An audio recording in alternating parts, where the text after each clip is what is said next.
You guys golfing? Anyone? Yeah, we did yesterday. Right off. Was it any good? Not this one. Oh, not this one. Sorry. Oh, nice. You guys got it made. We'll just start with questions. Robert, do you have update on the injuries at all? I know that you ruled some guys out last night. Yeah, everyone looks like they're ready to roll. People have traveled, so Eccles is on track. Elijah Moore's on track. And I think for the most part, that's it.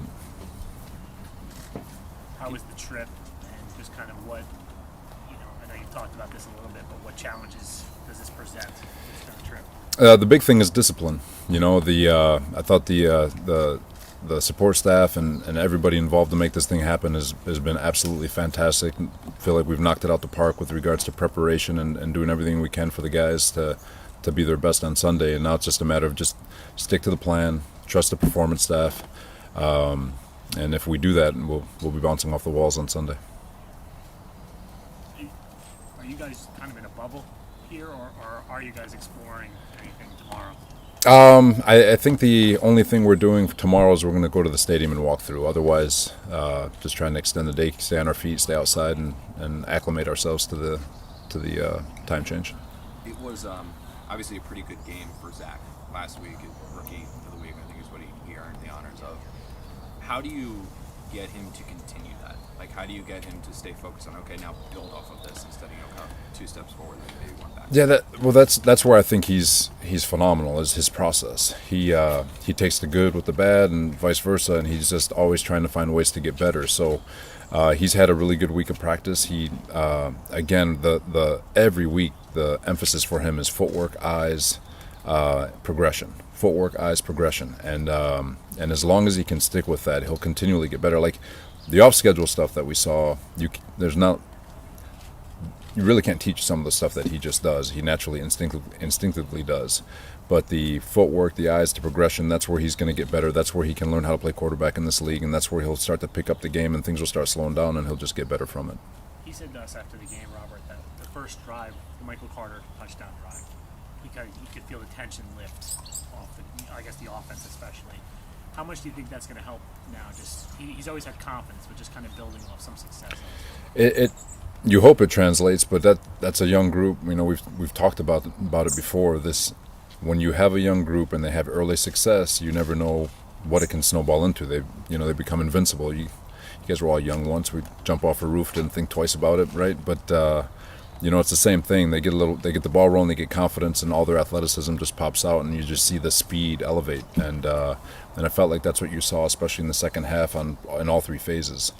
Starting fast is a big deal for these young bucks. But at the same time, if we can just get the ball rolling, whether it's in the first quarter, second quarter, I feel like good things can happen. JFM getting an extension. Why was that a priority for the organization? JFM's a stud. He since the day we've walked in here, when we first got here, we studied all our players, and the one guy that stood out to us was JFM. Obviously among other guys, but he stood out because we didn't know anything about JFM, and they're like, man, he can really take off. We felt like he'd be a great fit for our system and what we ask out of our defensive line, and he has done nothing but work. He's been a tremendous leader, and then you see his play on the football field. He's absolutely dominant at times, and he first play of overtime, he tackled Derrick Henry with the tight end's back. I mean, it was just shows some sheer dominance, and he hasn't even scratched the surface of where we think he can go within the system. So, when you have guys who do things the right way, you have guys who are leaders in the locker room, and they produce to his level. Credit to Joe finding him off the waiver wire, and Aaron Whitecotton to work with them, and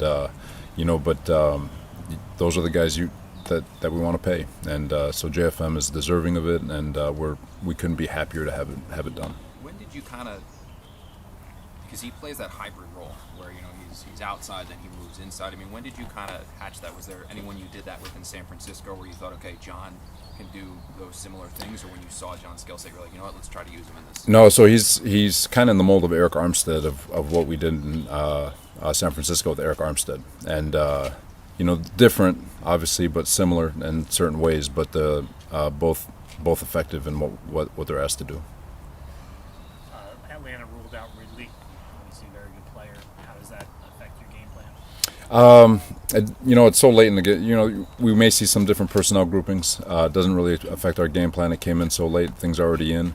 As far as calling the game, just that'll be stuff that you talk about over the next couple of days. But Ridley is a heck of a football player, but at the same time, they've still got a lot of weapons with Cordero Patterson, and he's rejuvenated. Matt Ryan can get the ball to anyone. That their draft pick, Kyle Pitts, is pretty freaking good. So. It's a challenge. They got a lot of weapons over there. Patterson's interesting guy. He's just an unusual player. I'm not sure if you faced him earlier in his career, but what are you seeing when you see what he's doing right now in Atlanta? Someone with a role, he's always kind of been just a special teamer and goal ball guy, and now you see him out of the backfield. You see him catching screens. You see him running the football. You see him running routes. So I think Arthur and his staff has done such a fabulous job finding a role for him, and he's clearly become a weapon. With Kyle, how much work you guys kind of knew what you were going to do, at 2, but did you do any work on Pitts, and what was kind of your takeaway on him? We did. So we still went through it all. Every bit of deserving of that pick that he was selected at, and I think it was 4. And he's unique. He's going to be a major problem in years to come, especially as he's a rookie too, so he's learning the speed of the game and everything. But you can see it on tape and the flashes that he has. He's going to be a problem. Robert, with Croft out, are you guys going to have to bring Yeboah up from the practice squad, or how are you looking at tight end? Yeah, so Yeboah will come up for Croft.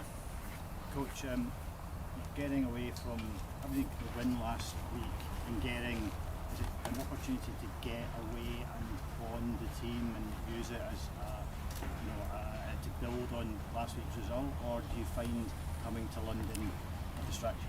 No, anytime you're together with your teammates, I think it's cool. Whether we were home, here, on the road somewhere else in the States, it doesn't matter. We get to play this game. We get to show up to the facility and hang out with one another and do things and go through the grind together. And that's what I love about the character of this group. They actually enjoy being around each other. I've been on teams where they don't enjoy being around each other, and this group genuinely likes being around each other, and they're embracing every bit of this, and I'm just excited to see this team grow. Can you tell at all, Robert, that I know you said these guys have kind of handled things the same way, everyone's kind of kept their head down, but can you tell there's a different feeling now that you've won a game? It's the conversations are easier. Like we talked about it earlier. When you lose, you're a little bit more sensitive. So you got to be. You're trying not to offend anyone, but you want to have those hard conversations. And when you win, I was just excited, and I think I speak for the rest of the coaching staff. Just the reception that the players had, because there was no, I don't need that pat on the back. I want, how can I fix the mistake I made, and that was all. Vocalized, and it's been a great week in terms of just having those conversations, and they came to practice, and again another great week, and now it's just a matter of stacking it up and leave it all on the line on Sunday and let chips fall where they may. Robert, on Zach, what's your comfort level with him improvising like we saw last week? Do you want to see him a little bit more kind of game managing? No, you just want him the ball. Those are the things that make those players special. There's I've said it up here before that like Aaron Rodgers and Mahomes, they get all this credit for throwing the ball deep and doing all that stuff, but they also play a game of game management, and they just wait for you. And so there's a feel that Zach is going to get, and you don't want to force a young man into put him in a box. We never want to do that, but the more he learns the game, the more he feels the speed of the game, the more he'll know exactly when to pick and choose his shots.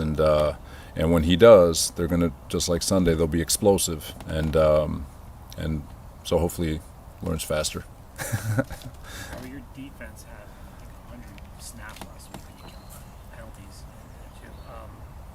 Between that, this travel, jet lag, are you worried about fatigue at all on Sunday? No, you obviously you want to care for the guys as the week goes, but again, it was something we talked about on Monday. They're very well aware that that there was over 100 snaps put on their shoulders, and especially a guy like CJ, who I think he took every snap.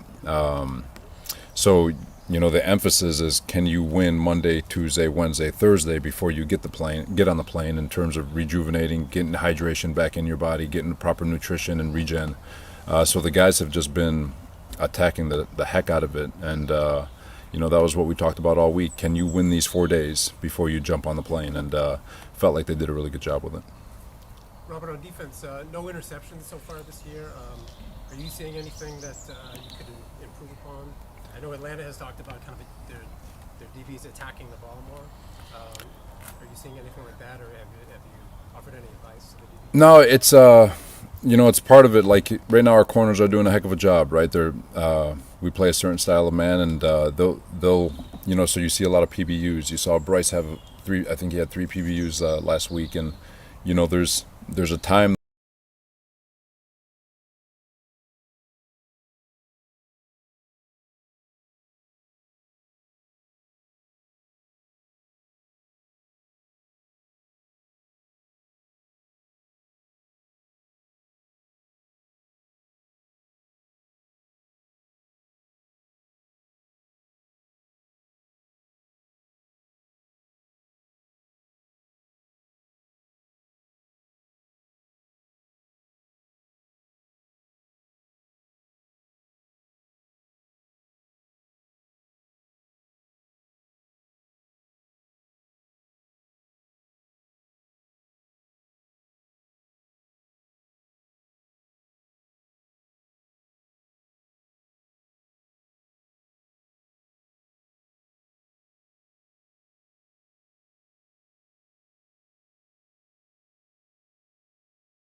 like the Jets, and you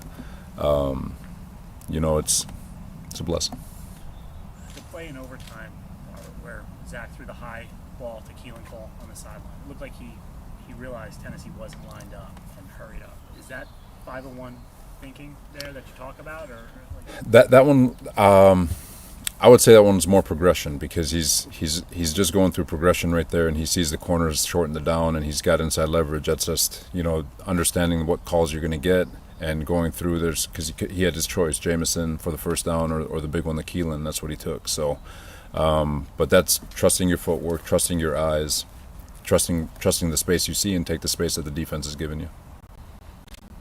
Yeah, Coach Saleh, especially with your background as a defensive coordinator, can you tell us about what you want your defense to be known for and what your cornerstones for that defense is?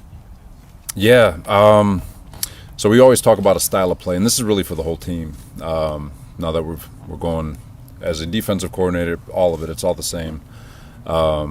We talk about playing with tremendous effort, tremendous technique, and extreme violence, and that doesn't just mean hit people.